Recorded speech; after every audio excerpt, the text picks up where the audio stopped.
মতো অবস্থায় স্ত্রীকে নিয়ে পৌরসভার অফিসে ঢুকে তাণ্ডব চালানোর অভিযোগ। তৃণমূল কাউন্সিলরের এই কীর্তির ভিডিও ভাইরাল হয়েছে। বিজেপি ছেড়ে তৃণমূলে যোগ দিয়েছিলেন এই কাউন্সিলর।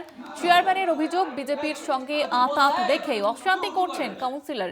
পশ্চিম মেদিনীপুরের খড়ার পুরসভার ৮ নম্বর ওয়ার্ডের কাউন্সিলর ফাল্গুনী মিশ্র, তার বিরুদ্ধেই এই অভিযোগ উঠছে। সেই ভিডিও ইতিমধ্যেই ভাইরাল হয়েছে সোশ্যাল মিডিয়ায়। তৃণমূল কাউন্সিলরের এই কীর্তির ভিডিও ভাইরাল হয়েছে এবং জানিয়ে বিতর্ক শুরু হয়েছে। বিজেপি ছেড়ে তৃণমূলে যোগ দিয়েছিলেন এই কাউন্সিলর এবং মত্ত অবস্থায় তার এই দাদাগিরি এবং স্ত্রীকে নিয়ে পৌরসভার অফিসে ঢুকে রীতিমতো তাণ্ডব দেখাচ্ছেন। সেই ছবি আপনারা দেখতে পাচ্ছেন, সেই ভিডিও ইতিমধ্যেই সমাজ মাধ্যমে ভাইরাল হয়েছে। মত্ত অবস্থায় স্ত্রীকে নিয়ে পৌরসভার অফিসে ঢুকে তাণ্ডব। তৃণমূল কাউন্সিলরের এই কীর্তির ভিডিও ভাইরাল হয়েছে। বিজেপি ছেড়ে তৃণমূলে যোগ দিয়েছিলেন ওই কাউন্সিলর এবং চেয়ারম্যানের অভিযোগ, বিজেপির সঙ্গে আঁতাত রেখেই অশান্তি করছেন ওই কাউন্সিলর। পশ্চিম মেদিনীপুরের খড়ার পৌরসভার ৮ নম্বর ওয়ার্ডের কাউন্সিলর ফাল্গুনী মিশ্র, তার বিরুদ্ধেই এই অভিযোগ।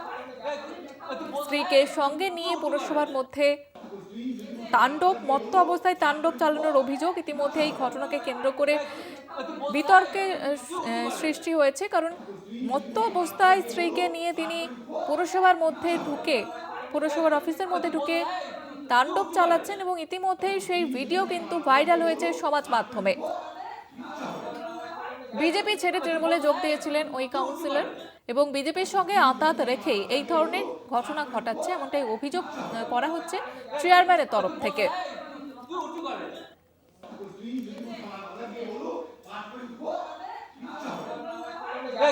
এগুলো ভুল কথাবার্তা। চেয়ারম্যান সাহেবকে এটা প্রমাণ করতে হবে যে আমি বিজেপির হয়ে কাজ করছি বা এই ধরনের কার্যকলাপ নিয়ে যাচ্ছি। উনি বলুন না, আমি যে অভিযোগগুলো করছি এই অভিযোগগুলো পুরোটা মিথ্যে আছে। বোর্ড মানে আপনার হচ্ছে বোর্ড মিটিংয়ে রেজুলেশন খাতা আছে, তো রেজুলেশন খাতাটা উনি ওপেন করে দিন যে আমার খোড়া পৌরসভায় 2022 সাল থেকে যা যা কাজ হয়েছে সেই রেজুলেশন করে প্রত্যেকটা কাউন্সিলরের মতামত নিয়ে কাজ হয়েছে। সেখানে কারো মতামতের কোনো ভিত্তি নেই, শুধুমাত্র এখানে একজনের মতামতই চলে, যে ইঞ্জিনিয়ারকে উনি মানে ওনার অঙ্গুলি হেলনে চলেন। সব থেকে বড় বিষয়, এমন ডকুমেন্ট আছে আমার কাছে, চেয়ারম্যান সাহেব অ্যারেস্ট হতে পারেন আমি যদি কোর্টে সেটা। বিজেপির সঙ্গেই আতাত আছে। ও আমাদের মানে দলটাকে শেষ করবে বলে ও এই পলিসিটা নিয়ে জয়েন করেছিল, কিন্তু ও যেদিন আসে এখানে ভালো অবস্থায় কোনোদিন আসেনি, মদ্যপ অবস্থায় আসে, উল্টোপাল্টা কথা বলে, খিস্তি খাস্তা দিয়ে চলে যায়।